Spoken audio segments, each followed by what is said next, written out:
Good morning. Today's verse comes out of Galatians 3:29, and it says, "And now that you belong to Christ, you are the true children of Abraham.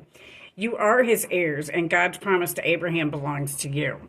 This is so relevant when we talk about covenant and what a covenant is. Basically, the covenant was created with Isaac, who created the God's promise. A promise is in covenant is an agreement between two beings. And this is so important when we're talking about history with regards to the Bible and the journey that the Bible represents. God was very serious about keeping his promises, and he wanted people to have the understanding that integrity is so important if you're somebody that is a believer, and knowing that and having faith that God does keep his promises and his covenants with his people. And so in retrospect of this, I want people to understand that if you are and you claim to be Abraham's heir, and those of you who don't have an understanding where the bloodline is concerned with this, there are people running around that are bearing false witness where being heirs are concerned. And some of this isn't exactly about bloodline. Some of it's about integrity and being honest with regards to their journey in the covenant that God has for all of us. So beware of people that are going around pretending, because God is very specific with people that are bearing false witness. Make sure that the people that you associate with, and God says this, it's instructed in the Word, that they represent the covenant and the agreement that God has with all of us believers, so that there's no confusion.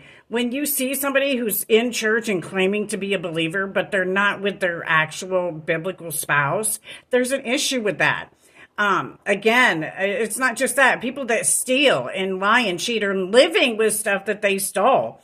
Property, money, inheritance that they know does not belong to them, that they wrongfully obtained through whatever means. Regardless, fraud is fraud. This is one of the reasons that our courts do not have a statute of limitations on inheritance where probate law is concerned, specifically because of people claiming to be heirs that are not.